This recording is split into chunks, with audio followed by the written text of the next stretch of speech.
రాగి dry nuts laddu తయారు చేయడానికి కావాల్సిన పదార్థాలు: మొలకలు కట్టిన రాగి పిండి 1 కప్పు, పాలు 1/2 కప్పు, తేనె 1/2 కప్పు, అవిసె గింజలు 2 టేబుల్ స్పూన్లు, బాదం స్లైసెస్ 2 టేబుల్ స్పూన్లు, జీడిపప్పు ముక్కలు 2 టేబుల్ స్పూన్లు, గుమ్మడి గింజల పప్పులు 2 టేబుల్ స్పూన్లు, పిస్తా పప్పులు 2 టేబుల్ స్పూన్లు, మేగడ 1 టేబుల్ స్పూను, యాలకుల పొడి కొద్దిగా.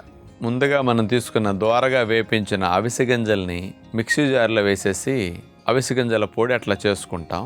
ముందుగా ఒక బౌల్ తీసుకుని మనం గ్రైండ్ చేసిన అవిసె గింజల పొడిని వేసేసి దానిపైన మొలకలు కట్టిన రాగి పౌడర్ వేసేసి ఈ రెండుటిని బాగా అట్లా ఉండలు లేకుండా బాగా కలిపేస్తాం. కలిపిన తర్వాత అందులో కొద్దిగా పాలు పోసేసి ముద్దలాగా చేసేసుకోవాలి.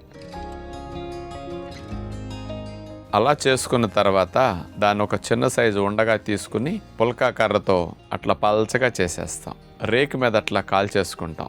ఇరువైపులా అట్లా కాల్చేస్తే క్రిస్పీగా కరకరలాడే విధంగా ఆ రాగి పుల్కాలు వస్తాయి. అలా కాల్చిన పుల్కాల్ని ఈ లడ్డు కొరకు మనం తీసుకున్న డ్రై నట్స్ అన్నిటిని ఒక చిన్న బాండి పెట్టి అందులో మేగడ వేసేసి అందులో గుమ్మడి గింజల పప్పు, అందులో పిస్తా ముక్కలు, బాదం ముక్కలు, జీడిపప్పు ముక్కలు ఇవన్నీ వేసేసి దోరగా వేపించేసి పక్కన పెట్టుకుంటాం. ఇక రాగి పుల్కాలు మనం చేసుకున్న వాటిని చల్లారిన తర్వాత అట్లా క్రిస్పీగా అవుతాయి కదా, వాటిని ముక్కలుగా చేసేసి మెత్తగా రవ్వలాగా చేసుకుంటాం.